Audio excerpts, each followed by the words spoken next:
Hi everyone, this is Maria and today we're going to make our first DIY in my new craft room.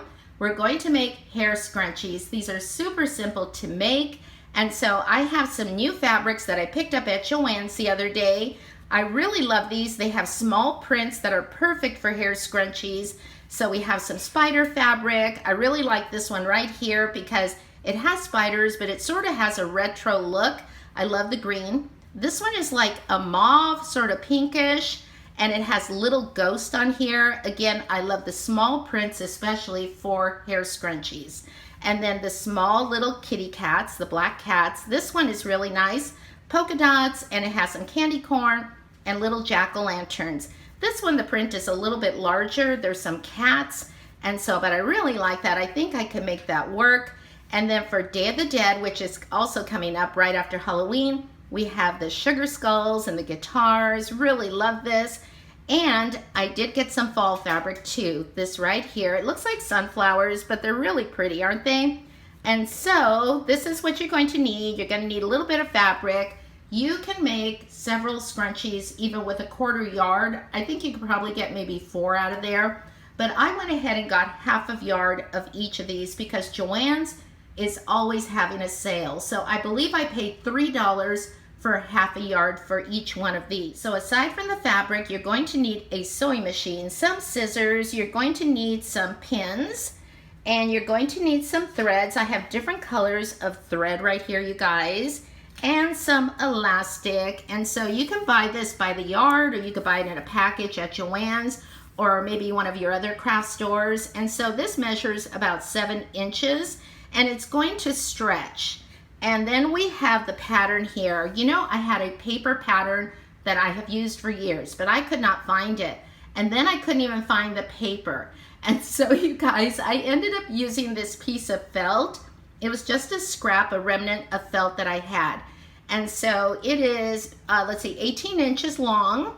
And I'm trying to read it here, my own writing, 3.5 inches wide. So 3.5 inches by 18 inches long. You're also going to need some pins to pin your pattern down to the fabric. And so that's it. And again, you need a sewing machine and some scissors. So let's get started. So the first thing we're going to do is we're going to look at the pattern, the printed pattern on the fabric. And so do we want our pattern to go this way or this way? I think with this fabric, it really doesn't matter. And so because the kitty cat heads, they kind of go different ways. And so this is 18 inches across because I did get 1/2 yard. But if you got 1/4 yard, you'll probably want to go this way. And so I'm just gonna go straight across. That will make it so much easier for me. And then I'm gonna pin it down. And so let's go ahead and do that. Just going to go across this way. And you can see I'm going to get 2 scrunchies out of this when I cut this. And so I'm going to trim this side. Super simple, right? And it doesn't have to be perfect. You know, I'm going to snip that off there, but you could see it goes over a little bit here, and that's fine. So let's go ahead and set our pattern aside.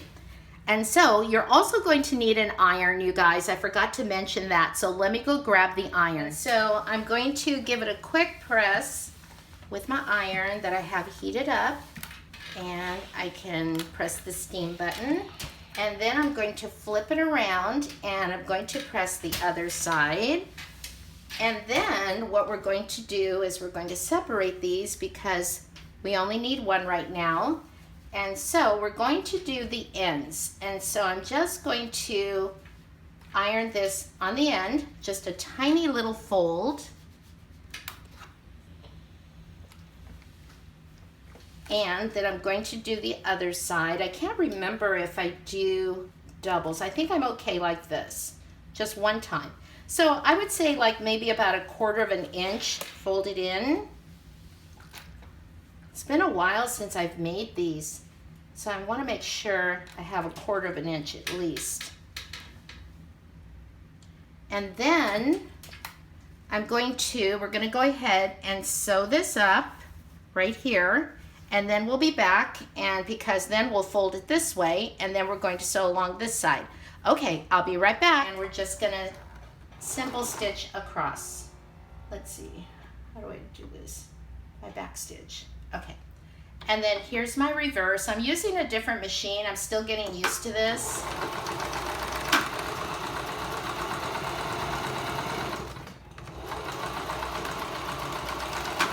Okay, so there's that one. I'm gonna pull that up, and then I'm gonna snip the threads. And then we're going to go ahead and do the other side. Get this thread right over here.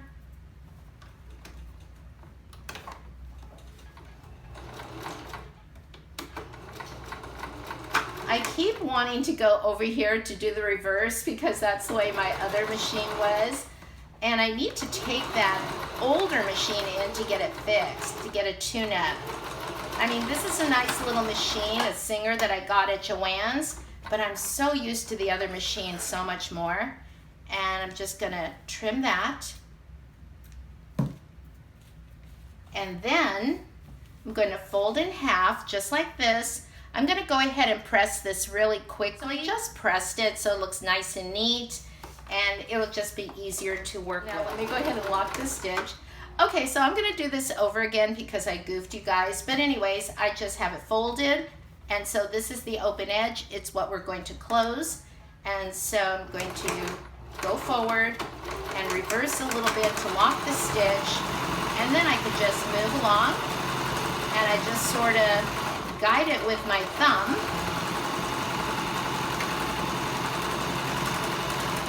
And we're getting close to the end here. I'm gonna pull this just to make sure I get that as close as possible. And also I wanna mention that you can see that I have the fabric right here at the edge of the foot of the sewing machine. And so I don't know if that's, I think it's like a 1/4 inch stitch, you know, where it's away from the edge. And so, but anyways, yeah, I'm just so used to doing it, you guys. And so let's go ahead and close this one up. Gonna snip that and snip the threads on this side. And then what we're going to do is we're going to turn this inside out. Now, some people have little tricks on how to do this. I just do it this way, you guys. And so I know my sister does it another way, and she made a little gadget using a coat hanger, I think, but I can't remember how she did that. And so this is just as fast for me. And so if you're gonna make a lot of them, you know, which I've done in the past, oh my gosh, you guys, I have made like 80 to 100 of these at the same time. You know, I just sit there for several days and I make these and just take my time and have fun with it. And then I get them all done and then I put them away, and I always have gifts, you guys. They make really nice presents. My granddaughters especially love these. This is already looking really cute. I love these small prints. See, you can see that. And even when the elastic is in there, you should be able to see it. And so we're going to continue to pull on this. Look how easy that is. And then we're going to press this so it looks nice and neat. Now that it's pressed, you can see how nice it looks. Just looks really, really nice. We have the opening on both ends. And so we have our 7-inch piece of a 1/4 inch elastic. I have used smaller elastic before, you guys. And so, you know, if that's all you have, you work with what you have. But otherwise, I prefer the 1/4 inch. And so I have my safety pin here. And so I'm just going to put it in one end of the tube, and you're gonna have to hold this down, you guys. You see how you put it in, and so I'm going to hold the safety pin with this finger, and I'm just going to push this in. Let's see if you could see that. I hope you can see that. And so, yeah, and I'm holding on to the elastic on this end, you guys. And so let's just keep doing that. And so I'll probably be working on all of these for the next few days, and then I'll come back and show you all of them. And so look how neat it looks already, you guys. It looks so cute. And there we go. Voila. Nice and neat, right? And so then we're going to take the safety pin off. We're going to remove that. I'm going to hold on to these. You don't want to let that go. And then I'm going to take both ends of the elastic, put it together, and I'm going to sew them together. And so you want to be very careful. Don't let it go. And so I'm just gonna set that down. The edge is right here. And whoops, you can see it starts to move a little bit, you guys. And I don't want to do that. Okay, so I've got it both together. And I want to reverse here. And you can see I'm just going to go back and forth. I like to go back and forth several times. And so I'm sure that it won't unsnap, you know, like snap and break at any point. So now I'm going to snip the threads and snip them on this side. And then I'm going to snip the elastic. You can see one is a little bit longer than the other. And so I'm just gonna do that. And so I'm gonna move this aside. And then you guys, you can see we already have a scrunchie here, but we need to close it. And so you can see both ends of the tube is open. We have the elastic in there. I'm going to stuff this end in here. And so we just get that in there nice and neat. It goes in a little bit. And so it goes into about right there. And then I'm going to stitch it. It doesn't have to be perfect, you guys. I mean, it might have a little wrinkle here, but that's okay. As long as it closes, you guys. And so let's go ahead and do that. And here we go. We're going to, oops, let's see. There we go. And then I'm going to reverse it just a little bit.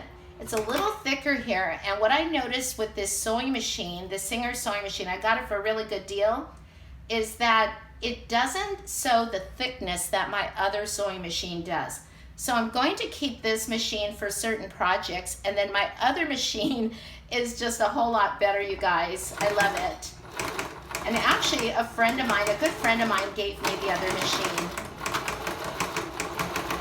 So I'm going to be careful here with my fingers. I'm going to move it apart.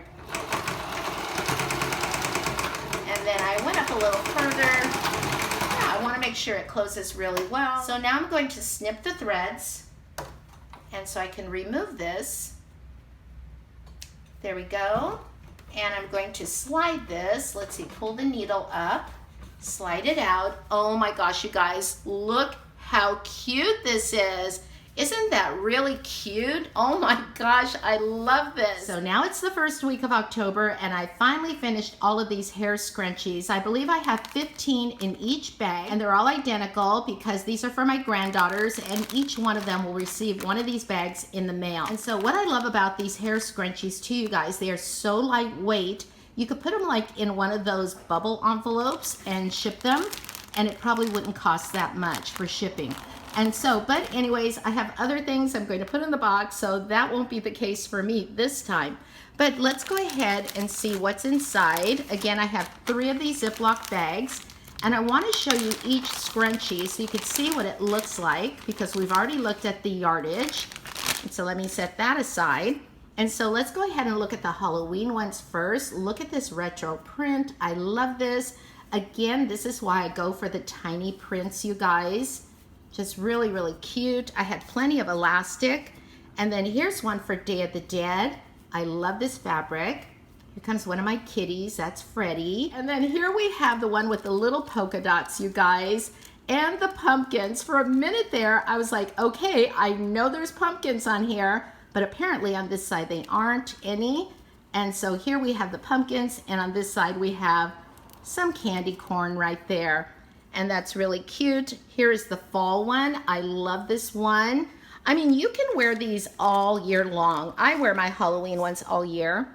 And then here is the black kitty. Look how cute, really cute. And then here is the ghost. I like the pink.